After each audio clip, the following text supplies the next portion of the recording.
दोस्तों आप सभी को एकादशी की हार्दिक शुभकामनाएं। दोस्तों अगर कुछ खास जगह है ऐसा जहां पर दीपक जलाया जाए तो इससे धन दान की घर में कभी कमी नहीं होती है, कभी भी किसी प्रकार की नकारात्मकता प्रवेश नहीं करती है। एकादशी की तिथि को वो तिथि है जहां पर खास 7 जगहों पर दीपक जलाते हैं तो आपके जीवन का अंधकार दूर होता है और आपके जीवन में पॉजिटिविटी आती है, धन की हर समस्या दूर होती है, कृपा भी बरसती है आपके ऊपर, पितरों की कृपा आशीर्वाद भी मिलती है। अगर धन की समस्या, आर्थिक समस्या, दरिद्रता की समस्या है तो इससे भी मुक्ति मिल जाती है। कर्ज और धन की समस्या तो विशेष रूप से आर्थिक समस्याओं का आप समाधान चाहते हैं तो एकादशी की रात अपने पूजा घर में पूजा स्थल पर एक दीपक गाय के शुद्ध घी का जरूर जलाना चाहिए और 2 लौंग 2 कपूर डालकर आरती करनी चाहिए। इस उपाय करने से दोस्तों जीवन में सारे अंधकार दूर हो जाते हैं और सकारात्मकता का प्रवेश होता है, घर में शुभता आती है, शक्ति का संचार होता है, सुख शांति का वास होता है। ऐसे में आप अपने पूजा घर में रोज 2 दीपक जलाना चाहिए। घी का रुई का बाती डालें और दिया बाएं हाथ की ओर रखें अपने,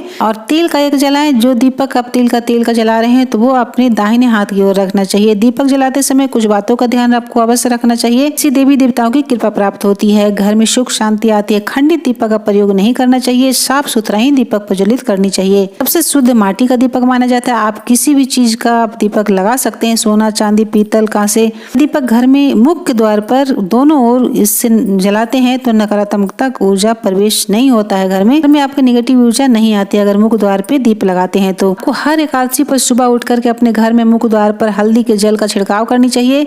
हल्दी से अपने दरवाजे को दोनों ओर स्वास्तिक का चिन्ह बनाना चाहिए, रंगोली बनाएं। आप बंदर बार भी लगा सकते हैं। इस तरह से अपने आपस मुख्य द्वार को सजा सकते हैं कि दीपक जरूर जलाना चाहिए। दिया सीधी जमीन पर न रखें या गेहूं को रख करके उस पर दिया को रखें, जलाना चाहिए इस तरह से। चौथा दीपक अब सूर्यास्त के बाद तुलसी के नीचे जलाना चाहिए। अगर तुलसी का वृक्ष नहीं है तो सभी के वृक्ष के पास या समी के वृक्ष के पास आप जला सकते हैं। तुलसी के पास हमेशा आप साफ सुथरा रखनी चाहिए, जल चढ़ाना चाहिए सुबह सुबह। आप जो वास्तु दोष होगा वो दूर होंगे। अगर घर में किसी प्रकार किसी नकारात्मकता डाल दी है किसी ने, तो कोई गलत चीज आपको घर में घुस गई हो तो वो भी दूर हो जाती है। अपनी कोई मनोकामना बोलते हुए दीपक जलाते हैं तो आपकी मनोकामना शीघ्र ही पूर्ण होती है। 5वां दीपक जल रखने का स्थान पर रखना चाहिए। इससे धन की समस्या, बीमारी, पितृदोष दूर होते हैं। जिस घर में दक्षिण दिशा में पीने का पानी का स्थान होता है, कहते हैं कि उस घर में पितृदोष अधिक प्रभावित नहीं करता है। अगर आप नियमित रूप से इस स्थान पर घी का दीपक जलाते हैं तो पितृदोष आशीर्वाद में बदल जाता है। रोज नहीं कर सकते, एकादशी अमावस्या के दिन भूलना नहीं चाहिए दीपक जलाने के लिए। जिस घर में पीने का पानी का स्थान उत्तर या उत्तर पूर्व में होता है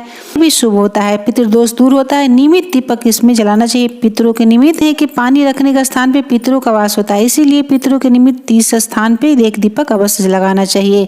इससे पितृदोष शांत होते हैं, मुक्ति मिलती है। 6ठा दीपक आपको चौराहे पर लगाना चाहिए, आसपास लगाएं या फिर स्थान पे लगाएं, पितृदोष इससे दूर होता है। सुनसान जगह पे भी लगा सकते हैं। ये अगर पॉसिबल नहीं है, आप नहीं जा सकते तो अपने मकान के छत पे या बालकोनी में जहाँ पे बिल्कुल अंधेरा रहता है वहां आप जला दें एक दीपक रात्रि में। हाँ, एक दीपक रख दीजिए, इससे ग्रह दोष बाधा सब दूर होगा। 7वां दीपक अपने घर के कचरे रखने वाला स्थान पे रखें, फिर बाथरूम के मुंडेर पे रख दें या फिर बाथरूम की दीवार पे, खिड़की पे। आपको अपनी सुविधा अनुसार एक दीपक अवश्य जलाना चाहिए। दीपक जलाने समय हमेशा ये ध्यान रखना चाहिए से दूसरे दीपक को नहीं जलाना चाहिए। ऐसा करने से आपको पूजा का पूर्ण फल नहीं मिलता है। एकादशी का व्रत करें या ना करें, लेकिन इस दिन कुछ परहेज अवश्य करना चाहिए। फलाहार रहना चाहिए, अन्न का सेवन नहीं करना चाहिए। सात्विक भोजन करें, मांसिक भोजन का बिल्कुल परहेज करें। इससे सेंधा नमक खा सकते हैं, मूली, बैगन, सेम, मांस, मदिरा ये सब सेवन बिल्कुल ना करें। कहते हैं कि इस दिन दूसरे के घर का अन्न नहीं खाना चाहिए। किसी को मना नहीं कर सकते, लेकिन अन्न का अपमान होगा तो इससे पहले ही आप किसी के यहाँ ना जाएं, ये कोशिश अवश्य करें। आप सुथरी जगह अपने रखें। वस्त्र को आप इस दिन काले नीले वस्त्र न पहने, दाढ़ी आदि बाल नहीं कटवाना चाहिए। किसी को आप शब्द न बोले, ब्राह्मण का अपमान न करें। दरिद्रता